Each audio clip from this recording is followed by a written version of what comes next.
So this next poem is the introductory poem to my book, Gospel Earth, which is a book of very small poems, most of them one line or only 2 or 3 lines, very short poems. And despite that book being a book of very small poems, this is the longest poem in the book. It's the introductory poem. It was actually commissioned by the North Carolina Writers Conference to honor William Powell, the great North Carolina historian. It is a praise song to North Carolina. It's the landscape that I knew as a child. It's the landscape that I know walking my dog up and down Arthur Minnis Road in the Orange Grove, Frog Level area. It's a long poem, as I said, so I'm only going to just read parts of it to give you a flavor for it. An invocation. From cedar's green feathers, cedar's red odor. From moss's cool fever, earthworms glowing. From pitch pine's fields, taking pitch pine's black tarring. From the heel-worn path, I like roaming. From cornfields stalking, Bobwhite ascending. From the cardinal scarlet, a royalty before us. From persimmon and apple, urgent oriole feeding. From blue-eyed grass and shadow, late summer's Eden. From rosehip and goldfinch, thorn and bright needle. From storm clouds gathering, light darting through us. From April's spring torrents, creeks roaring persistence. From pond overflowing, swamp's restraint ending. From beehive, golden coagulate balm. From bottomland quiet, no petulant view. From squash bloom a shine. From dog sleep a rumble. From peril no thunder, only dwellings to calm. From garnet and hawkweed, the owl and the red tail. From trout ever jumping the row of attention. From pecan and walnut, bread everlasting. From collard and field green, canning pot liquor. From bluet and aster, concealment never. From wild carrot, the umbel of consciousness feeding. From myself and from strangers, the friend ever transient. From mystery's bedroom, love's torturous wisdom. From the formless to form, from the void all in all. From the patient rose blooming to perilous night. From dove-cooed morning to midday's recountal. From magnolia, camellia, gardenia, thrall. So that's really what I'm after as a poet. To look at the edges, the underside, and the shadows, to materialize in a way a feeling for that inexpressible ground of being, that invisible ground of being. So let's go to the woods and the fields and the gardens for some poems. I was very lucky growing up in Kannapolis, North Carolina. Not a very big yard, but our backyard was a little orchard. So we had a couple apple trees, some cherry trees, damson plums, grapes, figs, pear, what have I left out? Scuppernong. It was just a wonderful thing for a poet to grow up in. This poem remembers picking cherries with my mother. It's called Mockingbird. Not that he intends to be seen, no, not that, but instead from the lonely cliff of his heart, an untamed song becomes a generous valve within the cherry branches. Whether the chipmunk looks up from her rocky grove, or I with bucket and sweet greed pause in picking the red globes, it doesn't matter. The song itself, the only audience, the song.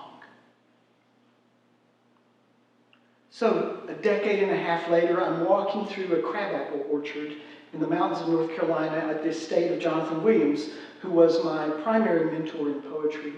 And I'd sort of forgotten about this childhood orchard. You know, it's sort of just fallen back into your childhood memories. Walking on these crabapples, it all came back to me. Walking on apples. You think you know how it will be. Smooth and crunchy, unlike a brain. Without ecstasy and with much derision, the dull thuds dropping round you in the tall grass. The bees serenade. Instead, a lemon odor from the dying bellies. A narrow track trampled in the grass leading to the woods, of which nightly a solitary small beast comes. to take with hunger and no greed the rounded vapors left by wasp and beetle.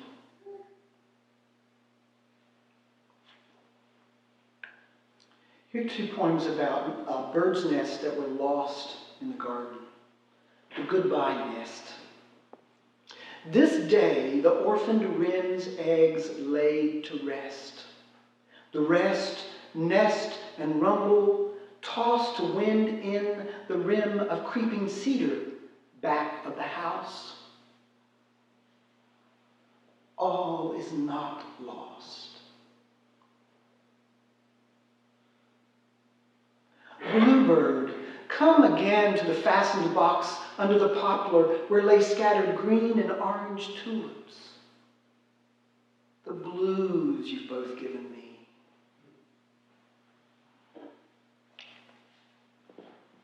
And a pair of Bobwhite that came to our bird feeders for a couple of years, came all the way from our neighbor's field across the road, across the paved road, through the backwoods of our house around to the side of the house where the bird feeders were. Every day it was like this. Bobwhite. At midday they come, wary and solid, the male in his striped white hood, the female fawn and alert, marching their Egyptian lunge, 300 yards from thicket to feeder. Cats inside, sleeping and unaware. Dog inside, sleeping and caring less. The downy pecker, doves, finches, chickadees, juncos, a moving chiaroscuro. Come the quail, painted, pointillist, artful, sincere, quiet, while all come and go, while all is safe and cool, in winter damp, in cloudy light.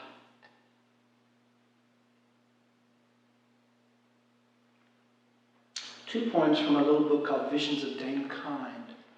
Visions of Dame Kind is a book of little nature poems. The Vision of Dame Kind, as described by W.H. Auden and Anne Fremantle, is one of the 4 paths of mystical experience for Protestants.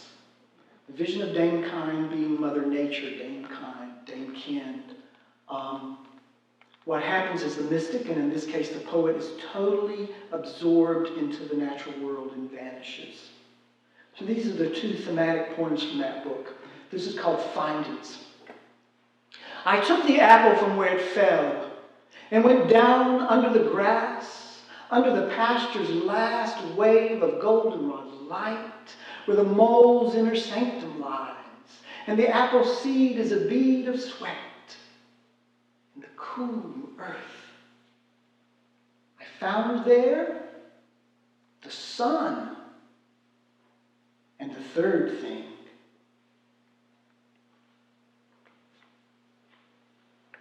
What I know about poetry. Bindweed grabs the cornstalk not to strangle, but to blossom. Honeysuckle trips the walker so he falls, thus to smell the sweet flowers near the intelligent, lonely ground.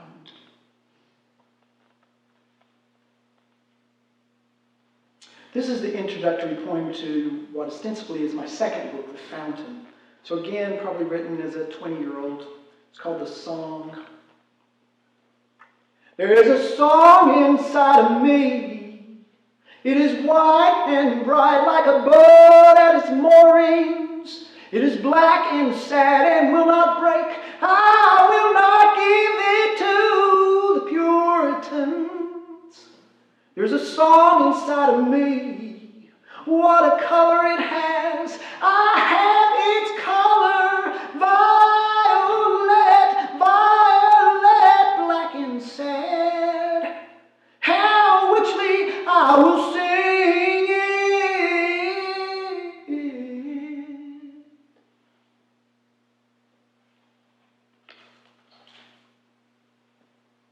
There were lot of demons inside of me during that period. I want to read you 4 poems from a larger work called Life of the Bee. It seems to be the book that I can't finish, but I was really blessed in 2000 that 5 of the poems were set to music by the composer Lee Hoybe. You can actually hear the songs. I have a CD on sale today where you can hear me reciting the poems and hear the songs sung at Carnegie Hall. Some of you may have heard the premiere of the work at the First North Carolina Literary Festival back then, and I know some of you here went with me to New York to hear the performance at Carnegie Hall. Also, Andrea Moore and I performed them in 2012, so some of you may have heard Andrea do it. Andrea, you can hear her on YouTube sing the songs. And if you're affiliated with Duke or State or UNC and maybe Central, they have a database called DRAM, the database of recorded American music, so you can actually hear the songs there. So there are various ways you can hear them. I can't sing these songs. They're classical songs. So I hope that you will go out and search and find a way to hear them. But I would like you to hear 4 of the poems. This is the introductory poem. It's called Millennium. That the world is painfully beautiful, painfully sad, that spent blossoms recall earth under which they once slept, remembering air into which they now fall. In the worker bee poem, The Sting. With great stealth and smoke approach our dome, for if not, a flame, dry and burning, a dazzling destruction only momentarily will greet you. You who threaten, let this pin prick, this red fever bite, be a warning. In our Saracen tunnels we hold our own, asking nothing. And then the Queen Bee poem. I see the Queen very much as a poet, a great creator, creatrix. So the poem is called Ars Poetica, the Queen. It's really instructive to hear Lee Hoybe's song, very much Queen Elizabeth I with a great ruff and bejeweled with rubies and diamonds and sapphires and pearls. Whereas my queen is very much an ancient goddess, a wise old hag. Ars Poetica, the Queen. In collaboration with my others, I build this hive. As I am goddess, this then is my cathedral, built of wax and lives, of light and honey. It grows around me. My first sensation was of yellow, a hum forcing my skin to see. Since then, I have sung the praises of this operation and counted the mysteries, storing my drooly jewels. So how did I become obsessed with this beehive thing? My now husband and I, the very first apartment that we lived in 35 years ago in Chapel Hill was a house that had been turned into a triplex, and we were in the basement. When we moved in and turned the light on in the kitchen, the overhead light, bees came out of the light fixture. So I called the beekeeper to come and take the bees, and I was waiting outside the day he was coming, and before he got there, they swarmed out of a little chink in the cinder block of the house. So, I was captured from then on. So this poem is called The Swarm. First, the miraculous droning. Sibilant dances directing and thumping, buzzing in the foundation, snipping and cutting green air. A great muffled drum. The chorus tenses, its sibyls pour out in a drunken jet to sing it. The bee flock, the thunder polliners, who tell exegetes in a roaring tissue, their matriarch with them, throbbing, exalt, exalt, up to the pear tree. Then, from the mass molten with magnetism and cracks, a yawn explodes, clumps to the pear limb, and silences. Even now, scouts shuttle through the branches, making fiery mummery to the sun, inciting compass. The fathoming nucleus waits for the telling. This is a thing some say men will not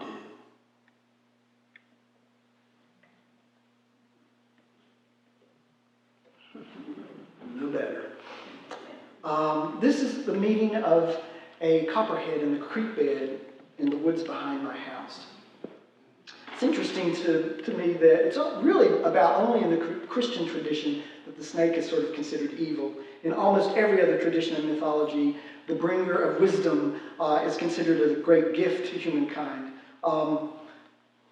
Whatever all that means. Snake in autumn. I could have stood there until the creek dried up, coiling and uncoiling. I was that happy and that terrified. The snake silent, the coiling and uncoiling silent. Both blessed and troubled, I radiant in my red and blue heats before him. The yellow came from him, a golden mesmerizing eye. Between us, the creek flowing, coiling and uncoiling.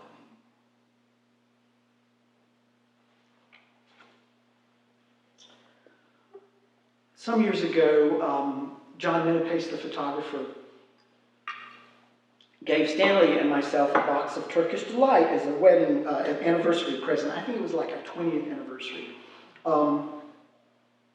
I fell in love with Turkish Delight, and at the time you couldn't find it very easily around here. Now you can buy it at Harris Teeter or wherever.